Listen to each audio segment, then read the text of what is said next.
తోటి కొట్టబడిన సువార్తని ఆపకుండా పట్టుదలతో చెప్పినట్టి స్టెఫెను నీకు మాదిరి. యేసు బోధ చేయకంటూ ఏలికలే ఏకమైతే రొమ్ము విరిచి చెప్పినట్టు అపోస్తులే మాదిరి.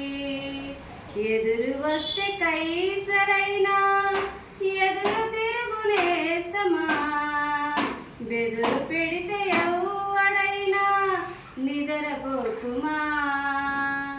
మనసు నిండా వాక్యముంటే మనిషి నిన్ను ఆపలేడు. ఆత్మకున్న ఆశయంతో కదులు ముందుకు. సజ్జన దేశులు ఇలలో సహజం, ప్రభువుకే తప్పలేదు మరణం లే.